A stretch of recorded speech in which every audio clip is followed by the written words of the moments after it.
Hey everybody, in this video we're going to read the next chapter of I Choose You.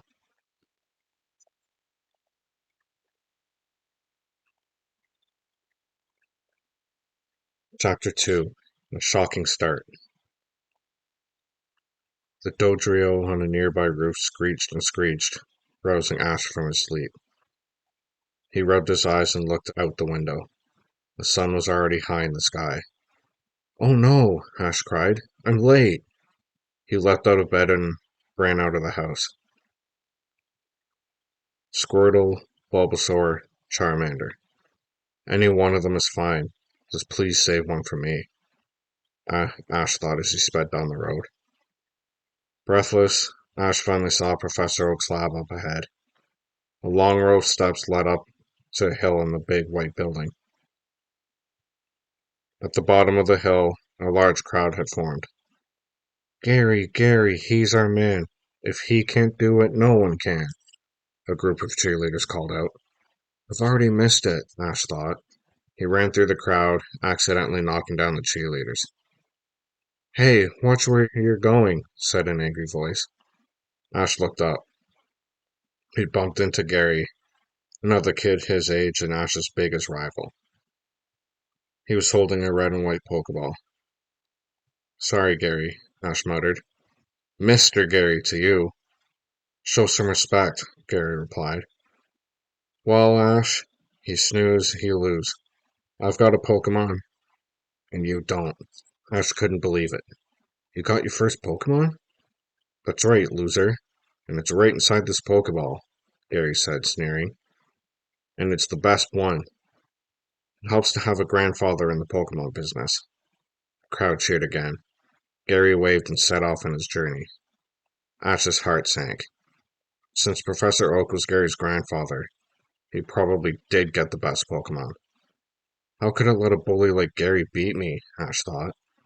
I've just got to get one. Ash ran up the stairs, right into Professor Oak. "So you decided to show up after all," the professor said. "Are you sure you are ready?" "Of course I'm ready," Ash said. Professor Oak looked Ash up and down. "You look like you're ready for bed, not for Pokemon training." Ash cringed. He was still in his pajamas.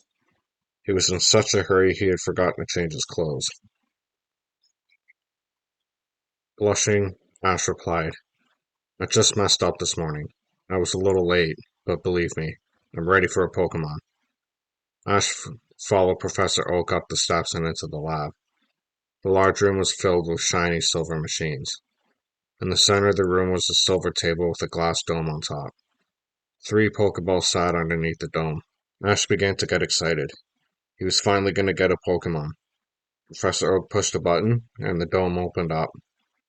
Ash turned to Professor Oak. "I've thought about it a lot, but I'm not sure which one to choose," Ash said. Professor Oak opened up the Pokeballs. They were all empty. "I'm afraid you don't have a choice," he said. "These Pokemon were all taken by trainers who were on time." Ash was devastated. "Does this mean I don't get a Pokemon?" Professor Oak hesitated. There is one left, but I'm not sure. There was a problem with this last one." "I don't care. I'll take it," Ash pleaded.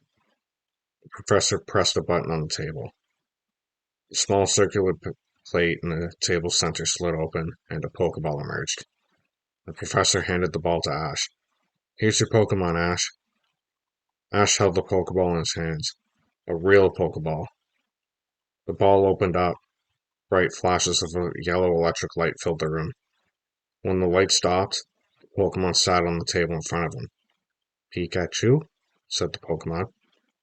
Ash was thrilled. The Pokemon was about a foot tall, bright yellow, with brown stripes on its back. It had pointy ears, red circles on its cheeks, and best of all, a tail shaped like a lightning bolt. "That's its name, Pikachu," the professor explained. "So cute," Ash said. "It's the best one."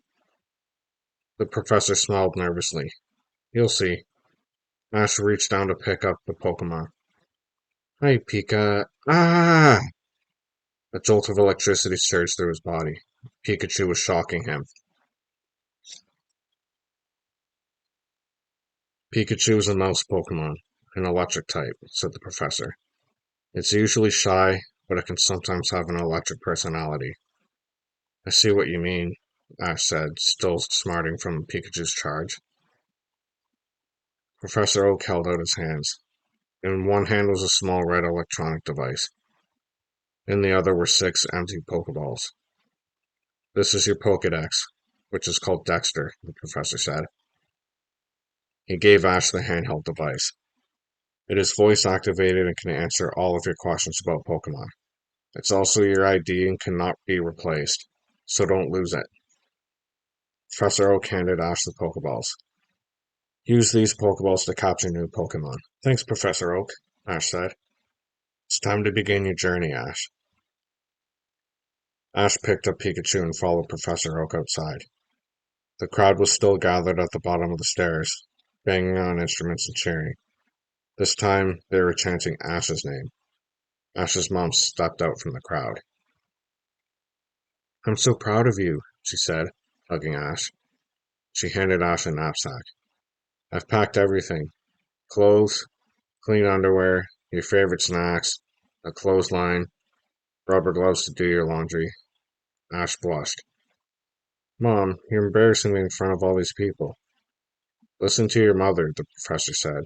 Those rubber gloves she packed will come in handy. Why? Asked Ash. Rubber blocks electricity, Professor Oak explained. Ash fished the rubber gloves out of his knapsack. With a Pokemon like Pikachu, he was going to need all the help he could get.